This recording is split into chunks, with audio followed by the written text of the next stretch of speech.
Хайырлы акшамлар. Это Мусмыслар в студии имени Джипар. Осман Пашаев. А наш сегодняшний гость наш коллега Нариман Джилял. И сразу к нему вопрос: вы все-таки наш коллега? Да. Или... А то как-то вот вспоминается тот фильм, да, «Приключения Шурика». Цементный завод я, уборка территории я. Нет, в данном случае, я не знаю. Я считаю себя, конечно же, вашим коллегой. Я работаю уже почти год на телеканале АТР. Мне это очень нравится. Без преамбула. Вот сейчас ты регистрируешься кандидатом в народные депутаты по мажоритарному округу по Симферополю.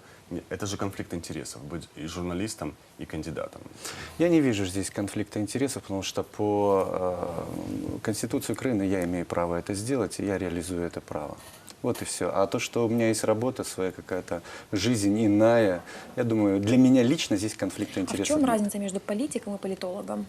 Но политик — это тот, кто участвует в политике, принимает решения и так далее. Политолог — это есть, наблюдатель. получается, Хотя, вы знаете, для Украины это не новость, когда политологи активно принимают участие в То есть политике. я так себе вижу эту картину. Значит, ты участвуешь в политике, сам же потом о себе рассказываешь. Нет, о себе я как говорить не политолог, буду, как и как журналист политолог. потом еще раз о себе расскажешь, как о политологе и о политике. Во-первых, это запрещено законодательством во время предвыборной кампании. Мне самому о себе говорить. Я думаю, найдутся люди, которые захотят обо мне сказать, хорошо или плохо, это уже они сами будут решать. Нариман, раньше тебя так могли недоброжелатели обвинять, что ты там голос Меджлиса, да? А сейчас ты откровенно говоришь: да, я голос Меджлиса, я кандидат, который Меджлисом выставлен по этому округу.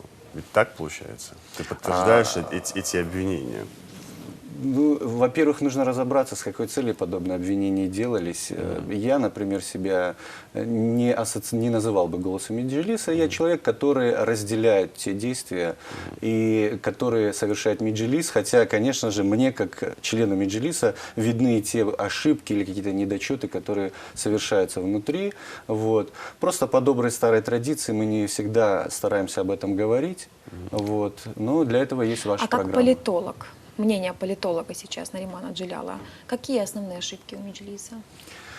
На мой взгляд, Меджлис немножко утратил, ну, знаете, такую близость с своими соотечественниками. В каком плане? Что в свое время, я это даже по детству помню, велась такая более активная работа, близкое общение между членами Меджлиса и простым населением. То есть члены Меджлиса активно разъезжали Это по промах Крыму. Милли Меджлиса либо региональных Меджлисов? Региональные меджлисы, кстати, как раз-таки работают нормально с людьми, они постоянно или принимают их у себя в офисах, или сами ездят на места. Я речь иду именно о Милли Меджлисе. Хотя, возможно, ситуация такая, что сегодня или нет такой необходимости напрямую контактировать, хотя люди хотят этого, конечно.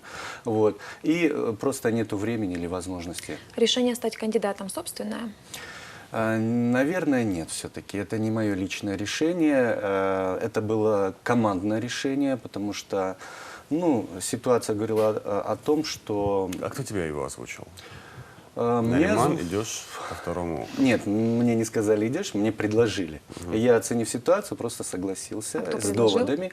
Мне позвонил председатель Симферопольского регионального меджлиса Лимар Юнусов, который сказал: Нариман, вот есть такое предложение. А зачем? Вот можешь нам раскрыть, вот зачем ты идешь по второму округу?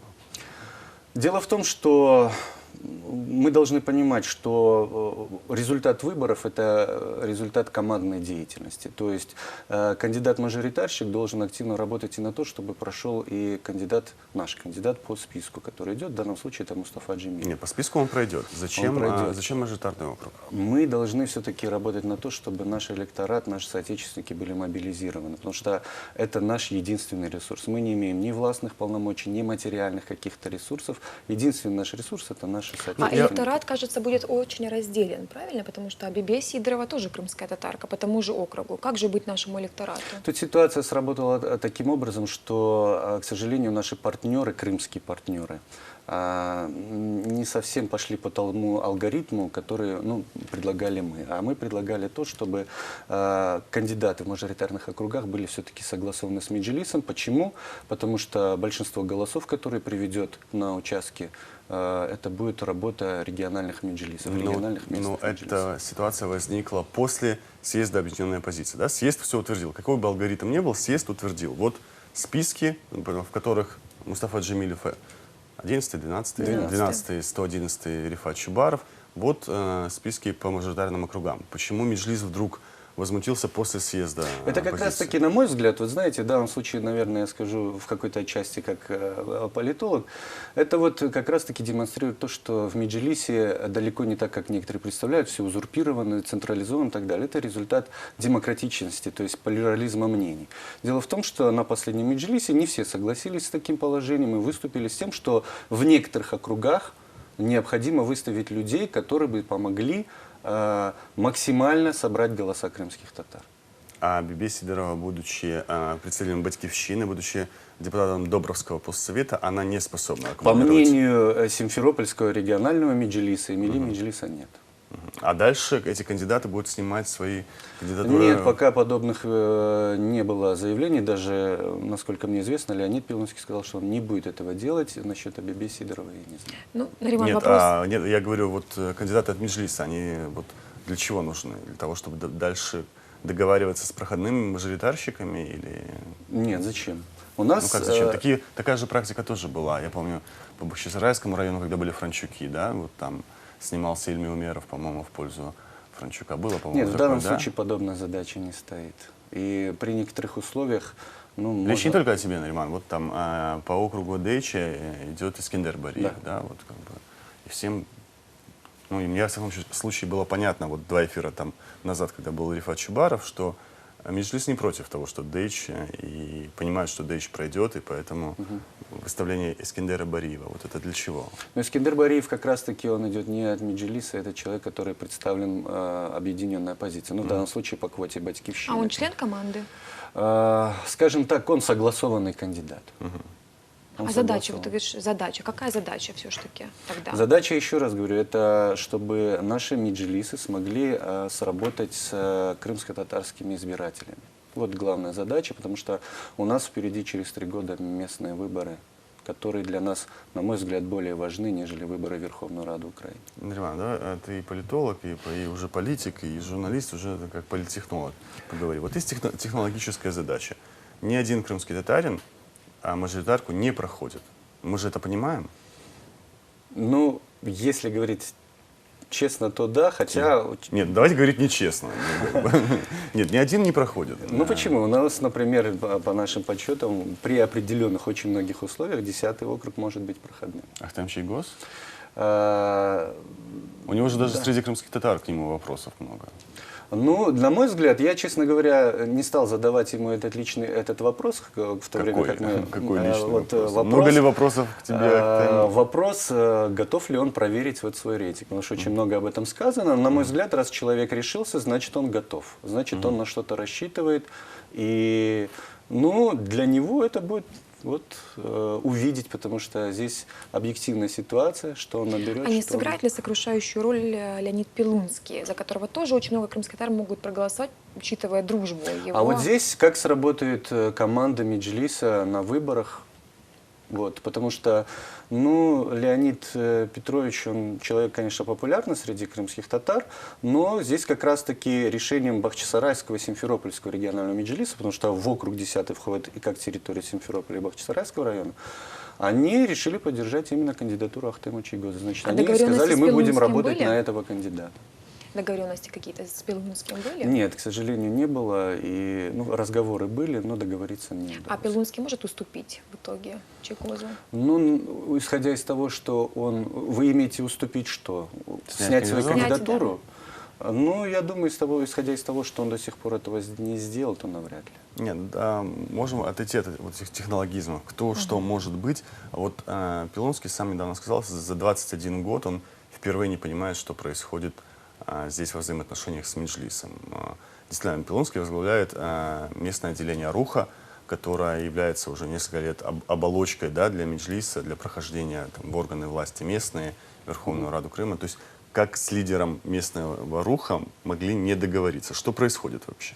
Ну, в данном случае как раз-таки ситуация, я же говорю, произошло некоторое недопонимание. Дело в том, что Пилунский будет выдвигаться по какому-либо округу, узнали не от него и не сразу.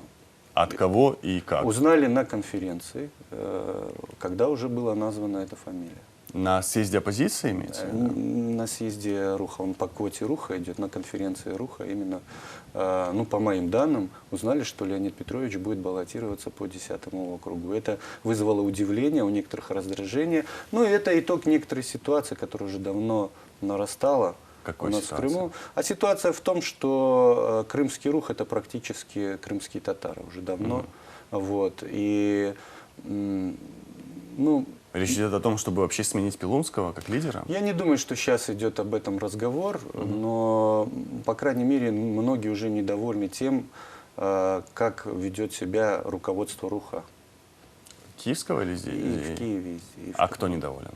Ну, я не буду говорить по фамилии, это многие люди, члены меджлисов, региональных Ну, меджлисов. это первые лица Меджлиса недовольны. Ну, я скажу так, все знают, что и Мустафа Джемилев, и Рифат Чубаров, они люди достаточно лояльные, достаточно компромиссные. Но в команде Меджлиса есть люди более радикально, более такие вот принципиально настроенные. Ну, например, тот же Ахтем Чигоз.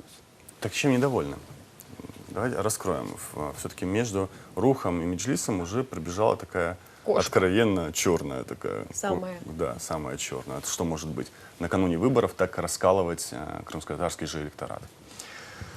Ну, не думаю, что здесь все-таки черная кошка. Ситуация, в принципе, поправима. Вот. Просто здесь, наверное, столкнулись некие амбиции личные и столкнулись целесообразность со стороны Меджлиса, как правильно провести данную избирательную кампанию. И вот здесь как раз камень преткновения произошел. И по поводу амбиций разговаривали, но амбиции пока победили. Нариман, это показывает очень такую, мне кажется, плачевную ситуацию. То ли плохой обмен информацией вообще между Меджлисом и его политическими партнерами внутри Меджлиса, да, то есть как бы то ли обмен информацией вообще плохо, то есть из ряда вон плохо налажен, то ли амбиции уже победили все, то есть как бы... Нет, я не думаю, что амбиции То ли вообще не победили умею- всё, не- или не- обмен информацией. Дело в том, что переговоры были очень сложными, потому что то, что предлагала изначально объединенная оппозиция, не устраивало Меджлис. И поэтому компромисс шел, ну, искали очень долго. Вы помните, было даже решение Курултая, что поручить Меджлису продолжить переговоры. То есть даже к Курултаю, которые оттягивали как можно дальше, чтобы принять традиционное решение о том, с кем мы идем на выборы, не смогли этого сделать, потому что переговоры шли вплоть до вот съездов Ну, буквально. не считаешь, как политолог, что вот это решение Курултая вообще позорным можно назвать? Почему позорно? Ну как, Курултаи вообще были машиной для выборного такого, выборной машины, да, накануне выборов в основном собирался Курултай. Курултай вообще из идеи национального съезда превратился в такую 250 голосов, которые решают, поддерживают решение лидеров Меджлиса о том, с кем идти на выборы. И даже этот Курултай это не решил, передал фактически там, президиуму Меджлиса даже, можно сказать, выполнять эти функции. И во что превратился Курултай? Что такое Курултай тогда сегодня? Курултай по-прежнему национальный съезд, на мой взгляд. Другое дело, что некоторые ожидают обсуждения вопросов, которые на Курултаях неоднократно уже обсуждены, по ним приняты решения, их просто нужно реализовывать. Исходя из того, что мы постоянно будем говорить на Курултае, вот у нас такие-то проблемы и так далее, проблемы же решаться не будут. Нариман, но не кажется, что вы уже очень далеки от народа вообще? И вы, Меджлис, и Курултай, не знаю. Я там- не думаю. Нет, Я не недалеки думаю, от народа. да. Есть проблемы Ну хорошо, с чем ты определенные. идешь в Верховную Раду? Да, Это вот вопрос Украине? из Фейсбука. Чем собираешься брать Добровских? А почему именно Добровских? Ну ладно, всех. Всех. Вы знаете, я думаю, как в Добрыцком сельсовете для наших соотечественников, крымских татар, так и в любом другом уголке Крыма, и не только, вы знаете, что у нас соотечественники проживают и в областях Украины, проблемы остаются прежними. Те проблемы, например, дорог, там, света и воды, они что, решаются их можно решить в на Верховной Раде? на местном уровне, и поэтому обращаться к кандидату в парламент Украины с подобными там, вопросами, я думаю, это не совсем так. А решение вопросов, например, реабилитации, восстановления прав и многих-многих других вопросов, они общие для всех, и поэтому предлагать что-то конкретно Добровским или там, Трудовским или Симферопольским и так далее здесь не имеет абсолютно никакого смысла. Нариман, я сам недавно об этом писал.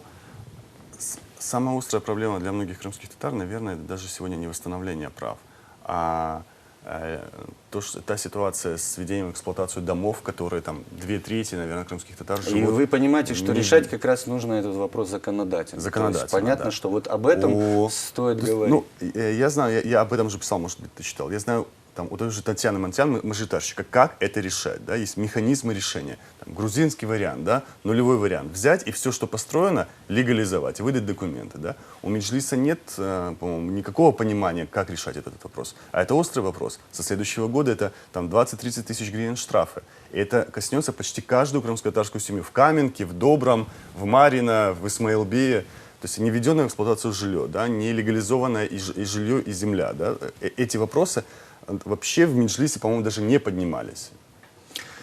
В данном случае просто были сделаны, это так как все-таки тема специфическая, она требует специального подхода, поэтому было поручено разобраться специалистам. У нас есть чиновники, которые владеют ситуацией, которые знают... Да все при чем тут чиновники, и так Нариман? далее. Чиновники, они реализуют Нет, я имею в виду решения. прийти с предложениями и сказать, как можно в данном случае в Украине вот эту проблему рассмотреть. И вариант, например, нулевой, он вполне приемлем, но мы понимаем, что в Крыму решить подобным образом будет очень сложно. А как в Крыму можно решить? В Крыму, ну, учитывая, что Крым все-таки он такой лакомый кусок земельный, я имею в виду для многих и многих, придется отстаивать, если, я думаю, даже не традиционным для крымских татар способом. Насилие?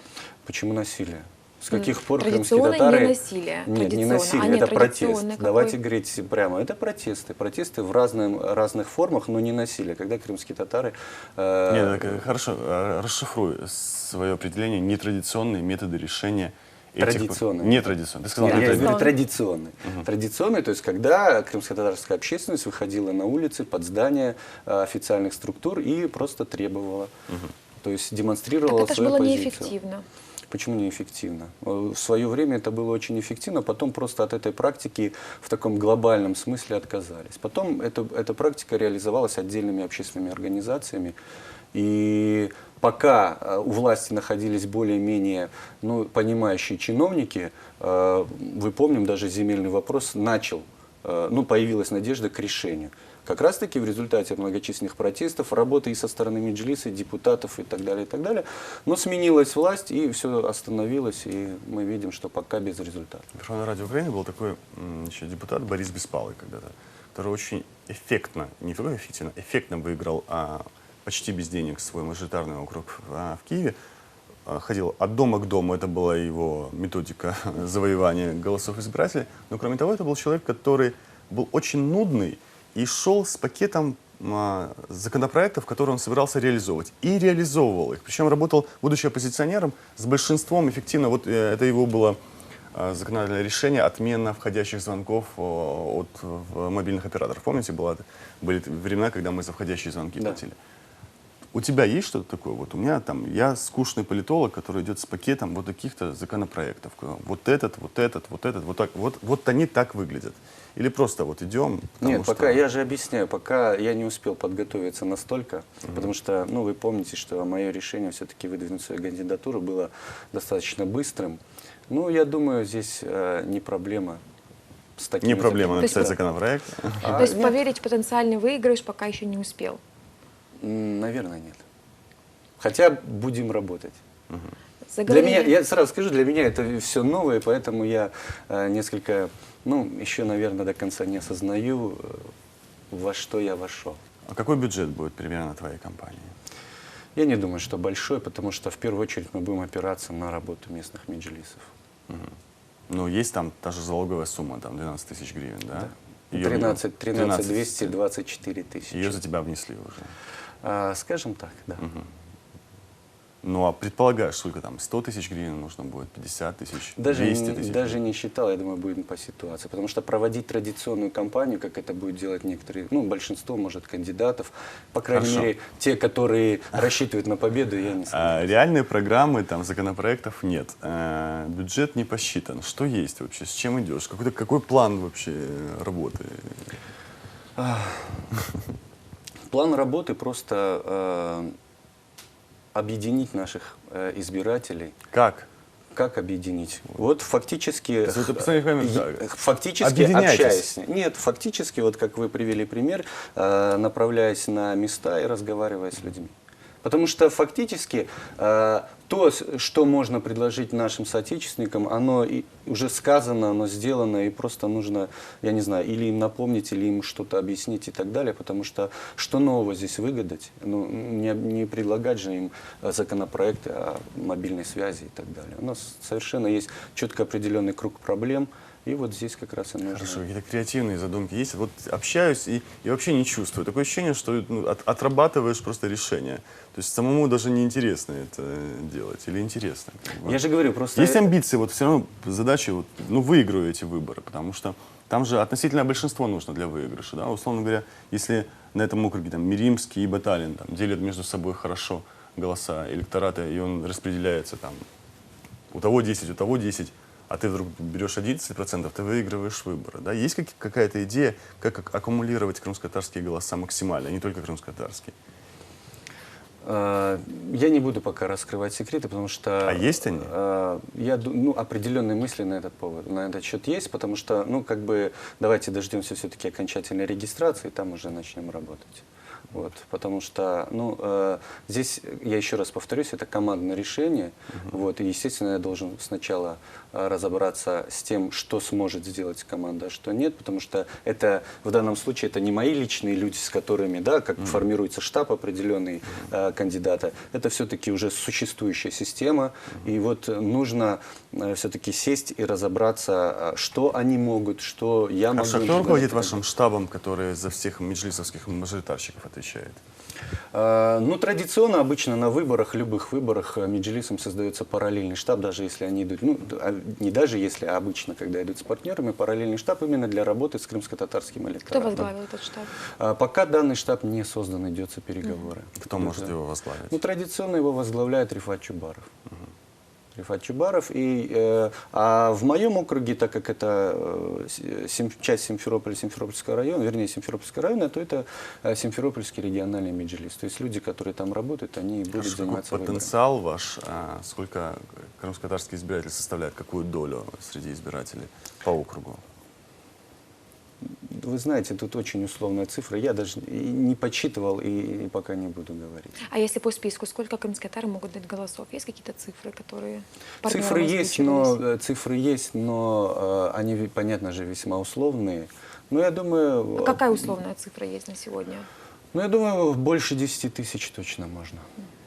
Хорошо, вот съезд объединенной оппозиции, по-моему, не закрылся, да? Вот он в открытом режиме. Что может произойти в результате вот этих вот конфликтов на уровне руха местного и Батьевщины и Меджлиса, да? То есть могут поднять по списку Рифата Чубарова, и тогда от мажоритарщиков откажется Меджлис? Или какие будут торги? Что будет предметом для торга сейчас? Я не думаю, что будет какой-то уже предмет для торга. Не думаю, что Рифата Чубарова вдруг поднимут под список. Его не поднимут Слишком под списку. дистанция очень большая.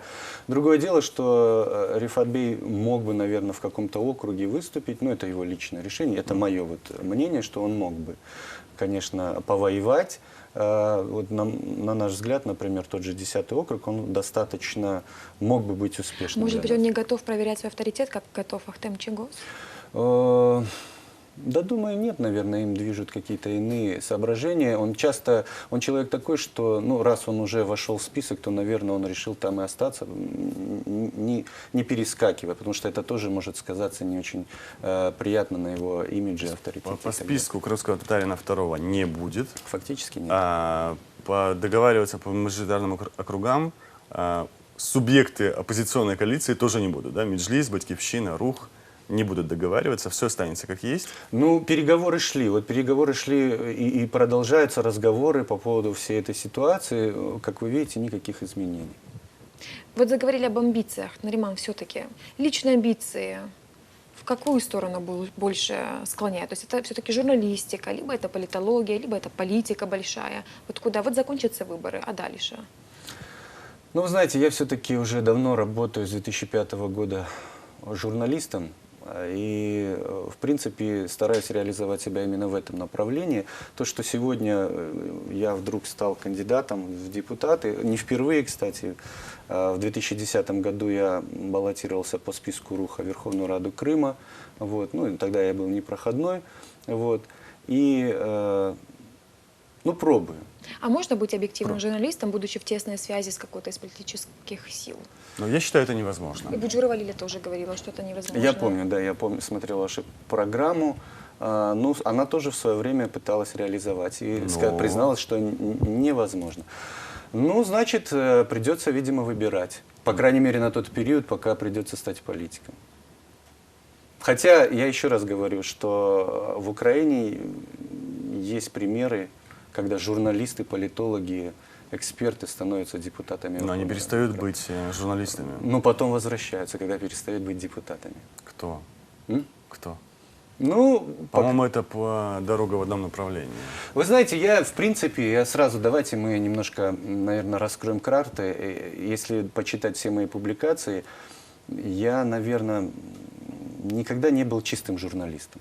Имеется в виду человеком, который писал объективные новости и так далее. Я все-таки в первую очередь политолог, который все-таки имеет свою точку зрения, пристрастия политические и так далее, и выражал определенную точку зрения. Вот я в начале программы об этом и спросил. Ты ведешь дискуссионную программу, где априори ты модератор.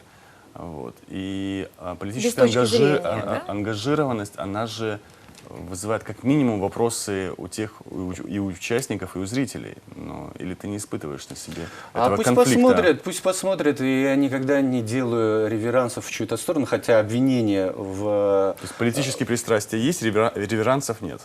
Нет, потому что это работа, это программа, то есть работа есть работа. Ты приглашаешь гостей, которые, стараешься, чтобы они представляли разные точки зрения, и, пожалуйста, прямой эфир, разговаривайте. Я всегда своим гостям перед программой, перед эфиром говорю: уважаемые гости, у нас открытый диалог. Перебивайте друг друга, встревайте, не дожидайтесь моих вопросов, задавайте свои вопросы. Просто вот эти все вещи остаются за кадром, человек видит то, что видит. И если кто-то или не смог сопонировать, то есть, или оказался зажатым, не смог высказать то, что он хотел высказать, естественно, это потом на меня передается, что вот Нариман, оказывается, не дал сказать. Хотя я скажу, были эфиры с не очень любимыми в Меджлисе и Васфи Абдураимовым, и Ришатом Аблаевым, и потом мне звонили с Меджлиса и говорили: Нариман, почему ты позволил им так много говорить? Я говорю: извините. У нас АТР, объективный канал, который позволяет высказать любую точку зрения. Пожалуйста, они высказались. И если кто-то из оппонентов стушевался, это его личное дело. По-хорошему завидую тебе, как может быть такой плюрализм в одной голове. И журналистика, и политология, и политика, наверное, и пристрастия политические. Да, просто мои пристрастия, наверное, они не владеют мной настолько сильно, как многими участниками национального движения или вообще политиками. Это был Нариман Джилял, человек и пароход. Журналист, наш коллега, ведущий «Перекрестка», который ввязался в избирательную кампанию. Саунс. Чепсаунс.